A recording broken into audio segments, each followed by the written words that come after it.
ସ୍ୱାଧୀନତା ଦିବସ ଉପକ୍ରମ ସ୍ୱାଧୀନତା ହେଉଛି ମାନବର ଜନ୍ମଗତ ଅଧିକାର, କିନ୍ତୁ ଭାରତ ବହୁ ବର୍ଷ ଧରି ତା'ର ସ୍ୱାଧୀନତା ହରାଇଥିଲା।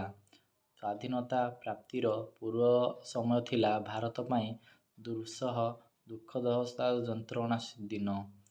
ଶହ ଶହ ବର୍ଷ ପରାଧୀନତା ଓ ଦାସତ୍ୱର ଭାରତୀୟମାନେ 1947 ମସିହା ଅଗଷ୍ଟ ମାସ 15 ତାରିଖ ଦିନ ମୁକ୍ତ ହେଲେ।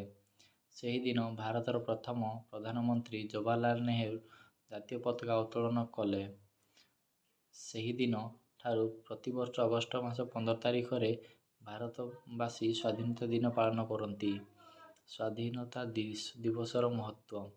ସ୍ୱାଧୀନତା ଦିବସ ପ୍ରତ୍ୟେକ ଭାରତୀୟମାନଙ୍କ ପାଇଁ ମହତ୍ତ୍ୱପୂର୍ଣ୍ଣ। ରାଷ୍ଟ୍ରୀୟ ପର୍ବ ରୂପେ ଏହା ଭାରତରେ ପାଳିତ। ଏହି ଦିବସଟି ସ୍ମରଣ କରାଏ ଭାରତୀୟମାନଙ୍କର ଅସୁମାରୀ ତ୍ୟାଗ ଓ ବଳିଦାନ। ସ୍ୱାଧୀନତା ବିନା ମୁକ୍ତିର ସୁଖ ଶାନ୍ତି ନାହିଁ। ଯଥାର୍ଥରେ କୁହାଯାଏ, ପରାଧୀନ ବ୍ୟକ୍ତି ସ୍ୱପ୍ନରେ ସୁଦ୍ଧା ଶାନ୍ତି ପାଏନା।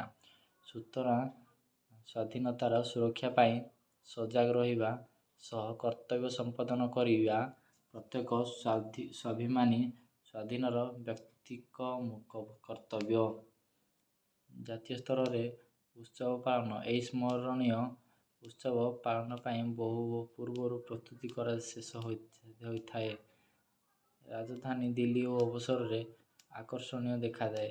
ପ୍ରଧାନମନ୍ତ୍ରୀ ପ୍ରାୟ ସକାଳ 8ଟା ସମୟରେ ଐତିହାସିକ ଦୁର୍ଗ ଲାଲକିଲ୍ଲା ପ୍ରାଚୀର ଉପରକୁ ତ୍ରିରଙ୍ଗା ପତାକା ଉତ୍ତୋଳନ କରିଥାନ୍ତି। ପୋଲିସ ଓ ସୈନ୍ୟବାହିନୀ ପକ୍ଷରୁ ସମ୍ମାନ ପ୍ରଦର୍ଶନ କରାଯାଏ। ଏହାପରେ ପ୍ରଧାନମନ୍ତ୍ରୀ ଜାତି ଉଦ୍ଦେଶ୍ୟରେ ସ୍ୱାଧୀନତା ଦିବସର ବାର୍ତ୍ତା ପ୍ରଦାନ କରନ୍ତି। ତାପରେ ସେ ଦେଶର ସ୍ୱାଧୀନତା ପାଇଁ ଆତ୍ମବଳି ଦେଇଥିବା ଶହୀଦମାନଙ୍କ ଉଦ୍ଦେଶ୍ୟରେ ଶ୍ରଦ୍ଧାଞ୍ଜଳି ଅର୍ପଣ କରିଥାନ୍ତି।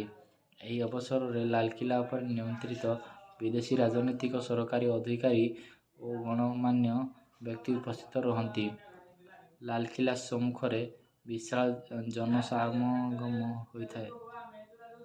ଜନସାଧାରଣ ଏହି ସ୍ମରଣୀୟ ଉତ୍ସବକୁ ଦେଖିବା ପାଇଁ ନିକଟ ଓ ଦୂରବର୍ତ୍ତୀ ଅଞ୍ଚଳରେ ଆସି ସମବେତ ହୋଇଥାନ୍ତି।